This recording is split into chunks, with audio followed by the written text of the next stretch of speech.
Swamiji, you didn't look like what you're looking now. Yeah. You know, when the first time I opened, that's the first time I ever saw anything with open eye. You to me looked like Ambal. But in the Kumari form, young girl, and we know with yellow, like Chandan, like yellow face. So next time, like Murugan, but you were looking like a baby, not like what you are. That is what you will see, the form in which you want to see the divine. The Krishna says in Gita, whatever form you may call me, I will come in that form and give you the darshan. That is what he means. Whatever form you want to see, you can see in the master's form. You can have the darshan of your Ishta Devata, your Guru, in the master's form. That is, seeing a master is a fulfillment of your tapas. What for we are doing puja, yagam, yajnam, ritual, all these things. Just to have the darshan of the God. Have the darshan of your Ishta Devata. Have the darshan of your master. When you see an enlightened man, you see them all. So it's a fulfillment of the ultimate. And that is why in Chidakni Gunda is the ultimate yajna. In Lalita Sahasranama they say Chidakni Gunda Sambhudaye. Chidakni Gunda is the Anya Chakra. Doing meditation on the third eye is the ultimate yagam. Ultimate homa. Meditating on doing ritual on the outer homa, outer agni is starting level, nothing wrong, but starting level. But offering ghee into the outer homa is starting. Offering yourself into the chidagni is the ending. Meditating on the third eye is the ultimate technique which gives you the darshan of your master or the guru or the God himself. Anything else? Yes. I really struggled with this meditation more than any of the others, but I had like maybe 2 seconds when my eyes were open and you just went into a series of colors and shapes that were completely flowing and together. You almost became like 1,000 faces, just in a glimpse, and then I lost it. That's a beautiful Upanishad which says Sahasra Sirsha Purusha Sahasraksha Sahasrava. When you concentrate on the third eye, these are all actually experiences of the rishis. When you work on the third eye, you see the 1,000 hands and thousands of heads and thousands of legs, the divine in the form of thousands and thousands. With closed eyes, I could kind of see that. No, but you need to work a little more. Work on the third eye a little more. When we want time to pass, it never passes. Swamiji, Yes. I have a burning question. In English, to me, the word surrender has a certain meaning. And I know today you talked about how the difference between Sanskrit and English. Could you, because this idea, a concept of surrender to me is important right at this point. One thing, Saran Agati in Sanskrit. Saran Agati means the energy which continues to run your being, you surrender to that energy. Understand? When you give bread to your being, to your body, it converts the blood into blood. In machine, through machinery, if this process has to happen, they need machineries which occupies 3 kilometer length. The science says, to convert a piece of bread into blood, if they have to do mechanically, it needs the machineries which occupies the place of 3 square kilometers. Such a big work is happening in such a small body. There is an inbuilt energy, inbuilt intelligence, inbuilt mechanism which runs your body and your mind. We don't believe that energy. We believe everything else and everybody else instead of the energy which moves our life. If it can convert your blood into blood, can't it take care of itself to get its blood? It can. You have your own inner intelligence to protect yourself, to keep yourself happily, joyfully, and to grow in the further life, but you don't trust that energy. Your mind is so aggressive, so violent. To defend itself, it goes on offending everybody. When you try to defend you, automatically you offend everybody. The whole world, in all the country, they call their army as a defensive army. Then who is offending? Every country says, ours is defense army. Ours is defense army. Then who is actually offending? In course of defending, you offend. When you don't trust your intelligence, when you try to defend yourself, you continuously offend everybody. When you trust yourself, you neither defend nor offend others.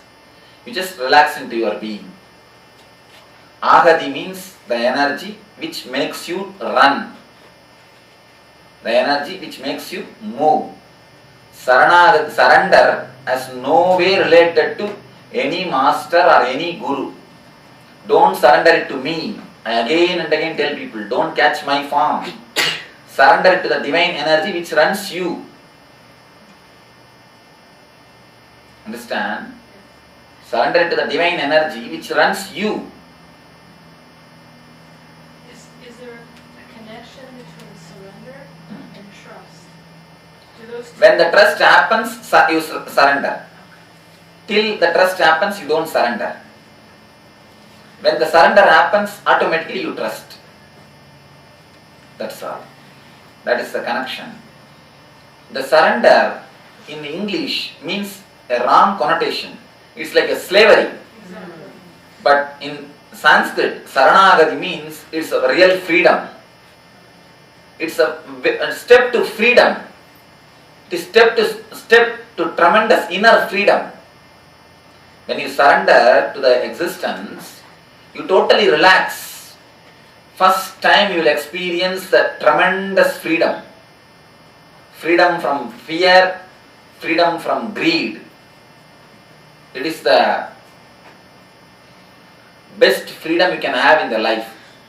You see, freedom for senses is not a great thing. Freedom from senses is the greatest thing. Saranagati means freedom from senses. So freedom is the surrender is the ultimate freedom. In the English language, surrender means it's like a slavery. You become a slave of somebody.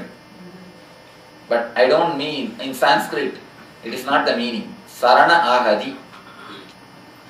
The tension or the worry which you take up to run your life, from that you relax. The energy is moving the whole world. The energy is moving the whole universe. The energy which moves the sun, moon, and the planet Earth, and all these rivers. The energy which moves the rivers, can't it move your blood flow? It is moving. It is not even under your control. You cannot actually stop even a sneezing. Tell me, can you stop a sneezing? Already it is working. But what we think? We always think because of us world is running. Be very clear, in spite of us world is running. When you think because of us world is running, you take up your ego. When you think in spite of us it is running, you surrender.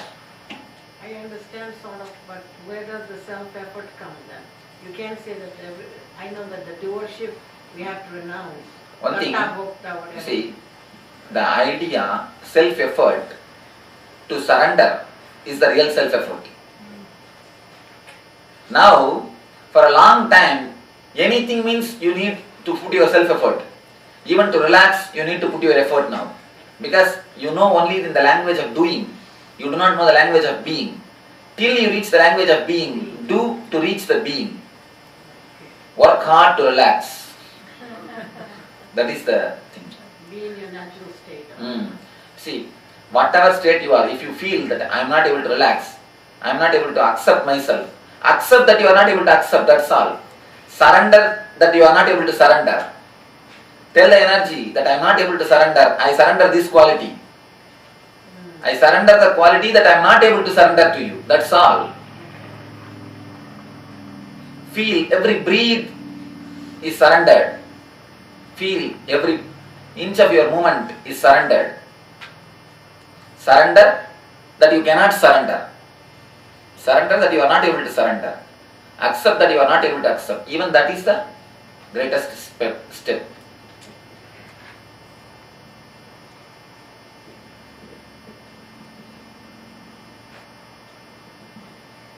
You said freedom from senses. Freedom from senses? Is that- Not only freedom from senses, freedom from the whole body. It is not that senses will not run. They will run more actively, more joyfully. The sensitiveness of the senses will become more active. Now, because it is contaminated by worrying, you see, when the worrying stops, your eyes become more sharp, your hands become more sensitive, your ears become more alive, your whole body becomes more vibrant. A special grace happens to your body, a special grace happens to your being. If you are continuously preoccupied, you will see even in the eyes a dullness, deadness, just a dead body. You will be walking almost like alive dead. Alive dead are much worse than real dead people. At least they don't disturb others. Dead people don't disturb others. These alive people disturb everybody. These alive dead are more or less like the ghosts. So if you surrender, your senses become more beautiful, more alive. Your consciousness will be free from your senses. Living and leaving is one and the same. If you leave your senses, you can leave your senses. If you leave your senses, you can leave your senses.